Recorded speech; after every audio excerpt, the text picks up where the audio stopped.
From the beginning of this thing, we've all been wondering, what does Christie think about the pandemic and what should be done? Let's take a look. Of course, everybody wants to save every life they can. But the question is, towards what end ultimately? Are there ways that we can thread the middle here to allow that there are going to be deaths, and they're going to be deaths no matter what?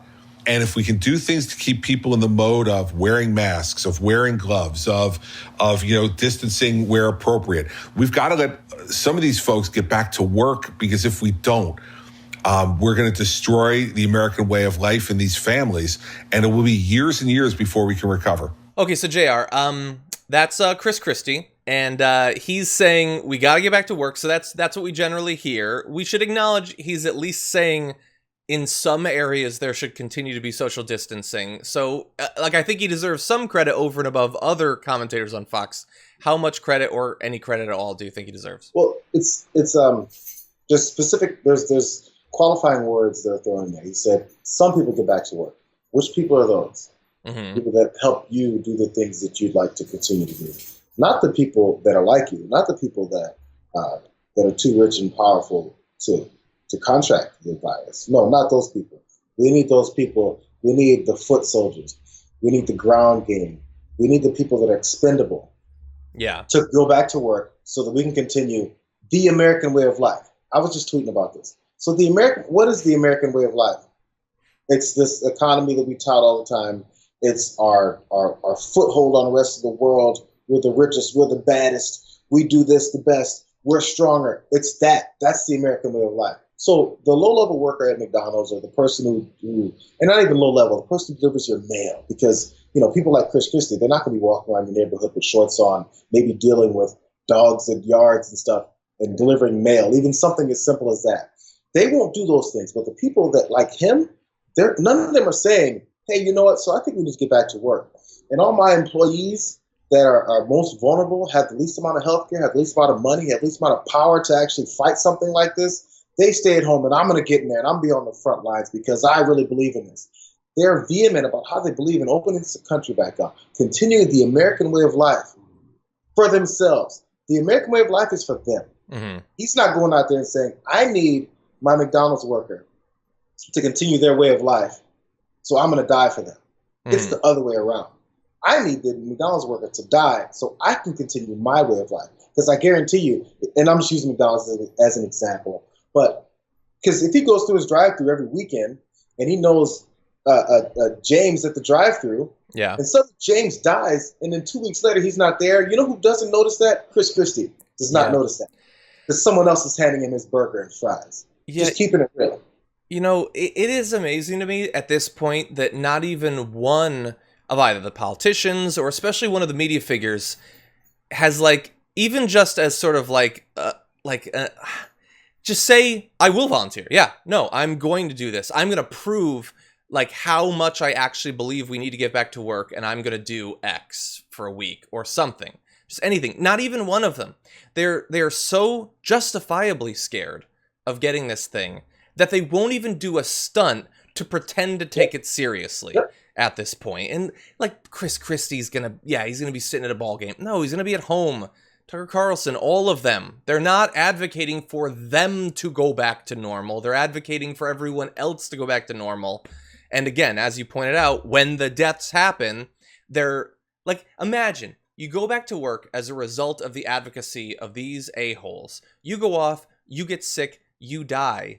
They're not going to feel bad. They're not going to notice, and they're going to apologize for those, saying they're made up, they're elevated, they're throwing in other stuff. Your death will be it won't matter at all to their narrative. Now, really fast, on Christie, yes, he's saying wear masks, there should be some social distancing, and I believe that deserves a minimal amount of credit because fewer and fewer of the people saying go back to work are even doing that. The op-ed that I wrote that got rejected, where I was calling out how Tucker Carlson is against quarantines now, and Laura Ingraham was implying that masks are unscientific. Well, just last night she said there was no scientific basis for social distancing. Not for lockdowns for months. Keeping distance, she thinks there's no scientific basis. I know the scientific basis. It's distance. Objects have to travel. if they have to travel farther, they're less likely to get to where they're trying to go. That's the scientific basis. In anything that I reject as far as a theory scientifically, I'm willing to prove. So I'm not a flat earther. And if I'm on a boat that's going towards the end, quote unquote, end of the earth, because it looks like it, I'm willing to do that because I'm pretty sure I'm not going to fall off. I'd like to know if Laura Ingraham is willing to go out and start getting everyone's faces, go in these hospitals, since social distancing doesn't matter, it's a myth, go get in someone's face. Yeah. Go get in someone's face that you know has the disease or has the virus. Go ahead, do it. It doesn't matter, right? I'm willing to prove the things that I know are real when it comes to something like that. Why aren't you? JR, do you, when you like sneeze and cough, do you cover? Because that's unscientific. It's unscientific to cover. Why would you do that? There's no reason to. No, like the point that we're at right now is we are trying to convince people of the germ theory of disease. That germs are how disease spreads. If you don't cover it up, if you get in someone's face and the germ goes from you to them, they'll get the disease. She was disputing that effectively yesterday on her show. So that disputes every kind of a cold, flu, anything that people catch from each other. It's disputing the validity of all of that. Mm-hmm. She doesn't believe in any of it. Flu doesn't exist. Cold doesn't exist. None of that exists. People don't catch these things. No, it doesn't happen that way. It's just, maybe it's only this. You see the other viruses that people catch from each other that we have vaccines for. No, those things are just made up. It's just, those things are real, but this is the only fake one. No, who they're trying to convince is the people in society that are willing to be their lemmings and follow them off a cliff, but except the Ingrams of the world stop at the edge of that cliff while everyone else runs off. Yeah, she enjoys. Yeah, there's no point in social distancing. Like they're literally like there was did you see the story in Boston? There was one of these anti-lockdown protests, and a big crowd was chanting that the coronavirus is a hoax. Oh. So when Trump told his audience 2 months ago it was a hoax, and then we criticized him for doing that, and the right's response was, hey, he doesn't mean that the disease is a hoax, he means the coverage is a hoax. Our response was, I don't care if that's what he thought. That's not the message he's sending, and his moronic followers are not going to get that. They're going to think the whole thing's a hoax. 2 months later, we still have people, after 70,000 deaths, saying it's a hoax. Apparently they missed some of the subtext that master communicator Donald Trump was trying to deliver to them. They know once it's stuck, it's stuck. It's just the way it is. Once they've said it, they can go back later and it doesn't really make that sense. And then reel back and say, oh yeah, actually you should wear a mask. Actually you should do this, a la Vice President Pence. Oh yeah, I should have worn a mask at the main clinic. Yeah, maybe I should have, but it's too late now. You've already told enough people that don't get by the first step. They're like, oh yeah, Mike Pence didn't wear a mask there. It's okay. Oh yeah, Trump said it's a hoax. I'm never getting off of that. They know that there's a certain segment of people that will believe it from now on, and that's what they're counting on. By the way, as far as the Ingrams of the world leading people off cliffs, you know what? At least I have some respect for the pastors who are like, you know what? God is going to protect us from this. Let's all come to church. You know who's there at least? That pastor's there. That is a very good point. They actually believed it. At least he's screaming in everyone's face and he's really living up to what he's saying. And then a few of them have died. At least they did it. Yeah, it was a horrible decision. A lot of them died and probably spread it to the people that they were hypothetically trying to protect. But yeah, they did actually seem to believe it. Now, really fast, one thing I want to end on is they're saying we need to go back to work. And many people seem to think that we're just done with this. He said, you know, some people are going to die no matter what. And look, some version of that, I don't necessarily disagree with. People are going to die from this, even if everything I or the experts wanted done was done. I think far less people dying is something worth fighting for. Me and some other people seem to disagree about that. But the thing that would really bolster their case, if you are going to use the platform you have, where you get the millions of people listen to you every day, if you were to say, we desperately need to go back to work, and then the next 30 minutes was, and so here is why, Trump, get off your ass and make the tests and send out the swabs and send out the masks and make sure that we're ready to go back to work. But they don't do that. No, they say we need to go back to work, and then here's some quack who says masks don't do anything.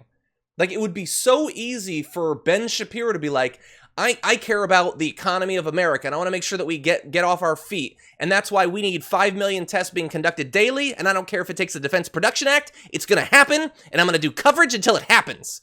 But that's not what he says. He says, we need to go back to work. Some people are going to die. Ain't me, though. How easy would it be to be consistent, but they don't have to be because their audience doesn't demand it? Let's keep it real, John. Jank and Anna and a few other people have done plenty of Ben Shapiro impersonations, and I secretly think they're all bad at them. I mean, they just talk fast, and they don't really say what he would say. They just talk really fast, which is, of course, an aspect of it. But that one had the right twinge in the voice. It had the right pacing and the whiny tone, man. Congratulations, man. You got the crown from TYT so far for the best. I appreciate that. I think I did make a mistake, though, which is that I made eye contact with the camera, which he very rarely does. But anyway, I think it's the one redeeming quality of Ben Shapiro is that it indicates to me that he has a level of shame, that he knows what he's saying is BS, and he doesn't want to look people in the eye as he says it. But anyway, also, if you do believe that we're just ready to go, that we're past this thing, you know, I've heard that the curve is flattened. Take a look at this. When you separate out New York and the rest of the United States, average COVID-19 cases are still rising daily. Yes, New York, which has received a very large percentage of all of the national response, which it should, because it was hardest hit, their numbers are going down. The rest of the country is still going up on average. And God, I hope it goes down. And I will acknowledge it when it does. By the way, yesterday, total deaths in a one-day period were down a good bit, which is good news. And we should appreciate good news when it comes. But cases are still rising. And we're 10 days away from the beginning of Georgia having reopened and Texas having reopened.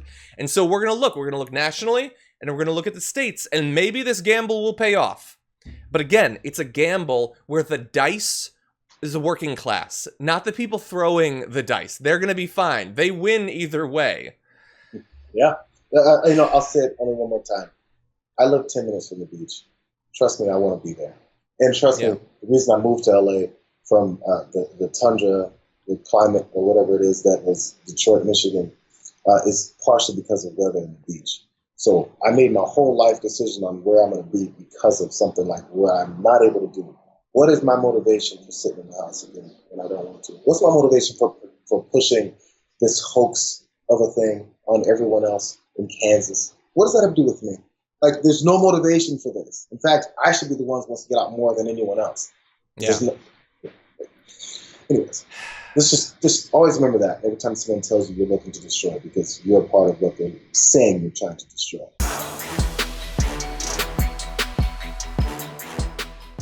For more political news breakdowns, interviews, stories of activism, and me trying my hardest to care about the occasional big celebrity news story, subscribe to our YouTube channel at youtube.com/The Damage Report. And you can ring the bell wherever it is so you don't miss anything.